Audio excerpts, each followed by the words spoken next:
Hi, welcome to the Pro-Pilot Playbook podcast. I'm Mike. I'm Sean. And today we're going to throw one into the ring. I know there's more than a million probably videos on the internet with this, but just for our followers, maybe you want to hear a quick comment from us. And we are way late to the subject. Way late. Because we just kind of started this whole current event episode thing.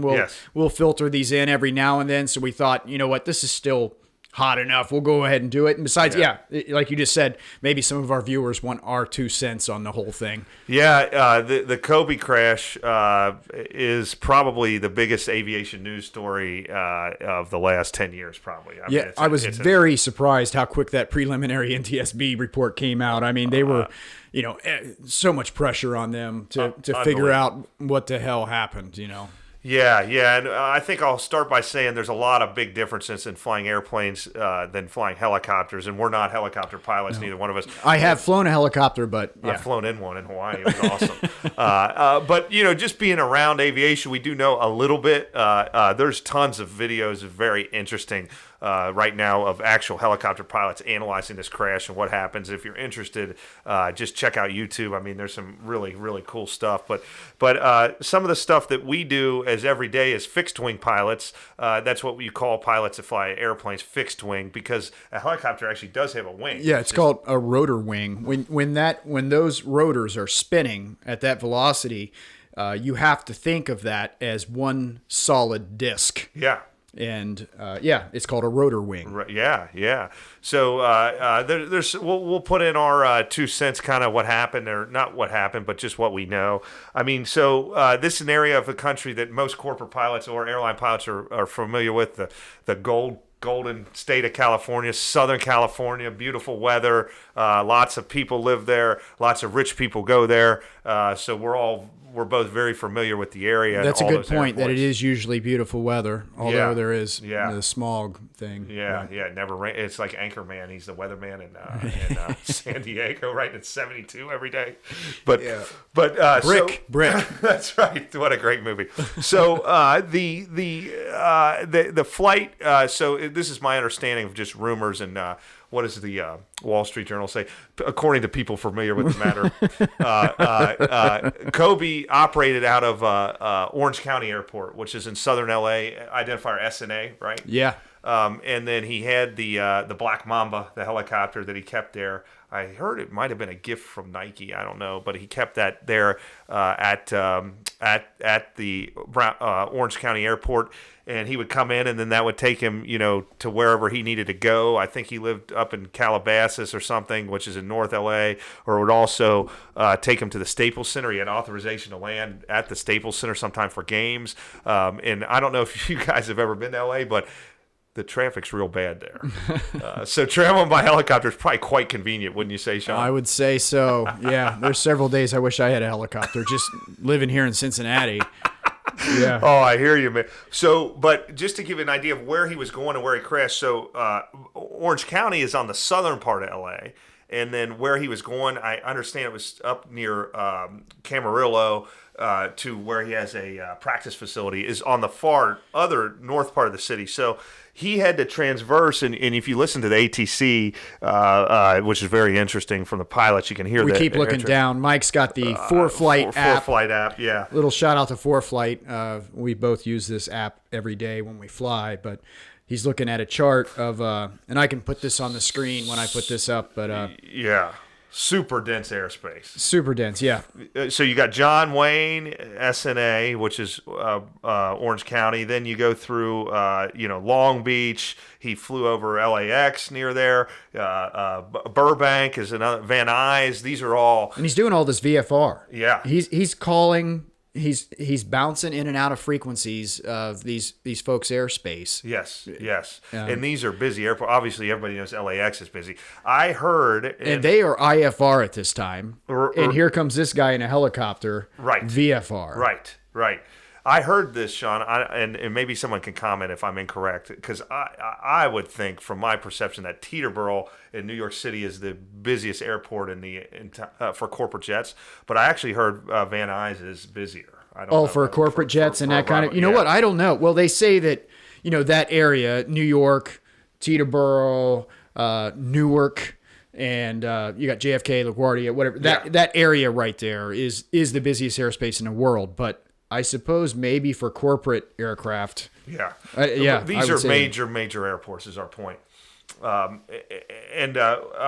Just we mentioned the weather there, and I think this is a contributing factor to the crash. But it's kind of like if you ever been to LA when it rains, it's like being somewhere like here when it snows. Like no one knows how to drive in it because it never does it, and people are wrecking all over the place. Yep. Well, a little of that I think happens with aviation too. In my experience there, you're always used to taking off and landing there, and the weather's so beautiful. When it's a day like this, which was not great weather at all, everybody's up in arms like, oh man, what do we do? And the airports start getting backed up. People are lining up. They're shooting approaches. They're circling to land and all this stuff. And it's like, wow, we don't do this much. Right. Yeah. Especially for a helicopter guy who is constantly, 500 to 1,000, 1,500 feet off the ground everywhere he goes. And it'd be real tempting, even if the weather was bad, to go ahead and go, which is what happened here, obviously. Yeah. And when the thing first went down, my first thought was, because I've heard, and again, I'm not a licensed helicopter pilot, but I had heard that I've always known that, in a helicopter, you could get into a situation where if you were doing what he was doing, which we call scud running. Mm-hmm. Scud running is the unofficial term pilots use for, flying beneath the clouds when you shouldn't be. Right. and staying right at the, in an unpopulated area. It's 500 feet above the ground in a populated area. Or what? Populate 1,000. They call it populated, or is it dense? Dense. It depends on the density of the area. 500 to 1,000 feet. The yellow area is on a sectional chart. Yeah. So you got to be higher there. But anyway, my initial thought was he was doing the scud running, and then got into the hills, and then saw a hill approaching, popping out of the weather, and yanked back on the collective, and it did a very abrupt climb and level off. And in a helicopter, in that situation, you can actually get blade flex, where that spinning rotor disc will flex enough that you can hit your own tail boom if it's violent enough. Right. And inside that tail boom is the shaft for the rotor, or the tail rotor, and it's catastrophic. You're dead at that point. And that's initially what I thought. Yeah. But the preliminary NTSB stuff has now come out, and they're saying both the tail rotor and the main rotor were spinning normal. Okay, yeah, gotcha. So that was not the case. No. And, I learned quite a few things about helicopters just researching this myself over the one of the things that I thought was pretty interesting is I'm like, how do you hit something in a cloud? Even if this guy wasn't supposed to be in instrument conditions, but I'm like, you're in a helicopter, you just stop. Yeah, you just stop or back up or whatever. Right. One of the things I learned from this is actually it's almost impossible, if not extremely difficult, to hover a helicopter in instrument conditions. I've heard that only certain military-equipped helicopters can actually even accomplish this with sophisticated computers, but no pilot can really hand hover a helicopter in the clouds. And you need a forward speed of a minimum like 30 knots to be able to fly in instrument conditions. So that was pretty eye-opening. Also, I've heard different things on different chat boards about vortex ring state, but basically, if you're in a helicopter and you're descending, say to land, and you descend like more than 400 feet a minute or something, you can get caught in the downdraft of your own rotor burst, and that can cause it to crash on the ground. Heard some theories about that, but I can tell you just from pilots listening to that transcript that guy did seem like he was pushing it. You could almost hear it in his voice a little bit that there was some concern or a little bit there. Yeah, and he hovered for 15 minutes for trying to get through Van Nuys airspace. He had optimum time to land. I mean, it's just really sad, and I don't want to throw stones because, like I said, I don't fly helicopters and everything, but we've all heard of situations and been in situations where passengers are pressuring you to do something, and I don't know. I can't comment on what Kobe might have. I don't know that he was pressuring this guy or he put the pressure on himself or something, but a lot of times you get in that, or sometimes it's as simple as we got to get home-itis, right? Get home-itis. And pilots are notorious for To be honest with you, pilots are notorious for not even letting that situation come up to where a passenger's pressuring them. Right. It's like they try to avoid that situation by just saying we're going. Yeah, I've seen that before. Yeah, you know, and I'm like, well, wait a minute here. Let's look at everything. Just slow down. Don't bring the passengers out yet. Hang on. Hang on. Yeah, we need to look at this and see if this is really something we should be doing. Right. I had a guy tell me, a great pilot friend of mine, he said, Mike, we get paid a lot of money to say yes, but sometimes you get paid even more money to say no. Yeah, so that's a good. I like that one. Yeah. You gotta look at what you're doing and what you're trying to accomplish.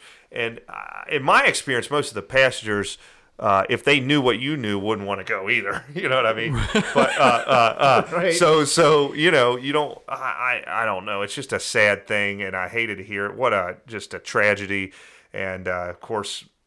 You just everybody's going to pick apart. You know, there's hundreds of mistakes made in aviation every day, maybe thousands. Yep. And nothing. The accidents. Yep. The accidents never happen from those one or two things. When you look at accident case study, it's a piling on of stuff. It starts with something simple. Oh, that could have been avoided. They're okay. And then something else happens, and then something else happens, and then something else, and it's this whole stacking of events that end up with the airplane in the dirt. Yeah, and it's it's easy to sit here and say, oh, it was a bad pilot and he made bad decisions, but unless you're in his shoes and you know exactly what occurred, I mean, I don't know that you can really say that. On that whole, pointing a finger at the pilot, initially, I kind of was guilty a little bit too. This guy is. He's instrument rated. The helicopter's instrument rated, but he was scud running. He knew what he was doing was illegal, and the company wasn't even certified for IFR flights, which it's a helicopter company and it's VFR there all the time. Why would they go through it? But this guy was not an idiot. That isn't just any old helicopter. That was a big, complex machine that had most helicopters are. They get like 4 people on them. Yeah. What was there, like 8 passengers on that thing? Beast. That was a beast of a helicopter, and you don't haphazardly, accidentally end up in that position. Yeah, flying Kobe Bryant on a... Flying a high... Yeah. This guy knew what he was doing, and in my opinion, he just got over his head that day. Yeah. Because he'd done it so many times. As a matter of fact, he had been disciplined by the FAA for doing the exact same thing in the past. I'm sure it was just one of those days. I've been here before. I feel confident doing it. Yep. Let's go. Got boxed in a corner. And, and it's stuff like this that we realize why those rules exist. Right. So the initial... NTSB report, and now they've released. There's all kinds of videos out there of what there's eyewitnesses and stuff like that. But the helicopter hit the ground at a sideways angle, traveling at 180 knots, and that's pretty fast. That's fast, yeah, for a helicopter, right? Yeah. In that environment and whatever. So all of their initial findings are it's just he got in the IFR and got spatial disorientation. Yeah, got disoriented and ended up in that position. Man, well, that's it's unfortunate. It's a terrible accident, and it is. It is popular right now, and that's why we want to talk on this topic. But there is some tons of resources that if you Google the ATC or air traffic control, it's pretty interesting to hear that. Yeah, there's guys even putting together YouTube videos of the flight path that the helicopter took as he was making those radio calls and stuff, which I thought was pretty interesting. Yeah. Those things came out like the next day. These guys, yeah, they're on top of it. Yeah, some of these guys are really into that. Yeah. Yep. But yeah, if we hear anything more good, we'll let you know. But that's what we know so far. But like I said, we're just airplane pilots. Yep. Thanks for tuning in, folks. Bye-bye.